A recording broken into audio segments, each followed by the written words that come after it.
तरीके से आज 9वां दिन है, आप भी जंतर मंतर पहुंच चुके हैं, सरकार को क्या कुछ कहना चाहते हैं? सरकार तो बेशरम है, सरकार को शर्म नाम की चीज नहीं है, बिल्कुल महा बेशरम है।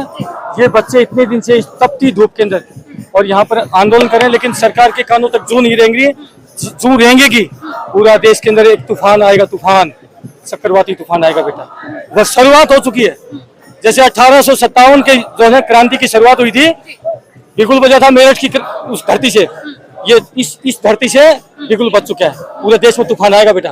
और याद कर लेना हुक्मरानों, तुम इनको कीड़ा मकोड़ा समझते हो ना, इन गरीब के बेटों को तुम क्या समझते हो? कीड़ा मकोड़ा, कॉकरोच। यानी कि तुम इतने गिर चुके हो, तुम अय्याशी करते हो, हैं, ओजोन के नाम पर पूरी गरीबों की बस्तियां तोड़ते हो। जिस देश का शासक क्रूर शासक हो, जो गरीब के बेटों से, गरीब के बच्चों के ऊपर से सिर का छाया उजाड़ता हो, उस शासक को नींद कैसे आ सकती है? अरे मोदी साहब, आपको नींद कैसे आती है? अगर जरा से भी शर्म है वो मोदी आपके अंदर, उन गरीबों के मकान तोड़े जा रहे हैं, आपको नींद कैसे आती है? आप खाना कैसे खा रहे हैं? शर्म आनी चाहिए आपको। और जो लोग मोदी की चमचागिरी करते हैं, उन गद्दारों को सोचना चाहिए, उनका तुम्हारा खून काम आ चुका है। मोदी के मंत्री तो कॉकरोचों को कह रहे हैं कि दहशतगर्दों की बी टीम है ये। दहशतगर्दी है बेटा, क्रांतिकारी हो सकता है कि कुछ गद्दार इस फौजी वर्दी को मुझे भी कहेंगे दहशतगर्द कहेंगे। मेरे दादाजी सेना में थे। मेरा नाम सूबेदार वीर सिंह चौहान है, हरियाणा से आया हूँ। मेरा कॉन्टेक्ट नंबर है 8368002355। कुछ लोग गद्दार मुझे भी कहेंगे। मैं आर्किटेक्चरल इंजीनियर हूँ आर्मी के अंदर, ठीक है, आर्किटेक्चरल इंजीनियर था मैं। और उसके बाद मेरे पिताजी, मेरे दादाजी, मेरा भाई, हम सब सेना से रिटायर हैं।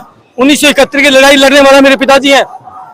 हम सब देशभक्त हैं, हम कोई नशेड़ी गंजेड़ी लोग नहीं है। मैं भी बेटा एंटी नेशनल, वो जो देश के सत्ता पर बैठ के एक फौजी हर रोज इस देश का सैनिक ताबूत में पैक होके आता है, तिरंगा में लिपट के आता है। किस लिए आता है? किस लिए आता है? कि अंदर से देश मेरा सुरक्षित रहे, इसलिए आता ना। हम अपनी जीवन लीला क्यों कुर्बान करते हैं? कि मेरा देश अंदर से मजबूत रहे।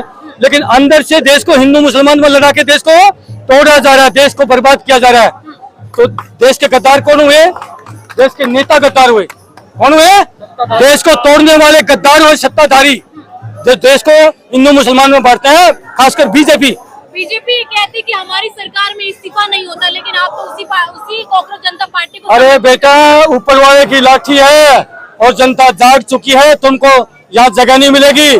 मैंने आज पुलिस वाले भाइयों से भी अपील करी है, जो पुलिस के बीच में, जो इन डकैतों के बीच में और देश को बचाने वाली क्रांतिकारी जनता के बीच में जो चाइना वाल बन के खड़े होते हैं मेरे पुलिस वाले भाई, वो हमारे ही भाई हैं। अपील करी है, मंगल पांडे वो भी बनेंगे। ये बीच में से जिस दिन हट गए ना, ये चाइना वाल हटेगी, इनको एक एक को अपनी जान बचानी मुश्किल हो जाएगी, बता देता हूं मैं। बचेंगे नहीं है, क्योंकि देश के लूटने वाले को जनता बख्शेगी नहीं।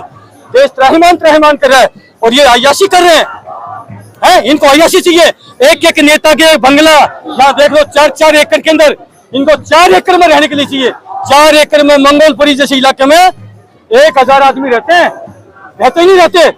1000 आदमी 4 एकड़ जमीन में रहते हैं और इन गद्दारों को 4-4 एकड़ की बड़े बड़े कोठियां चाहिए, बड़े बड़े नौकर चाहिए, एक एक घर में 20-20 एसी चाहिए। क्यों चाहिए भाई?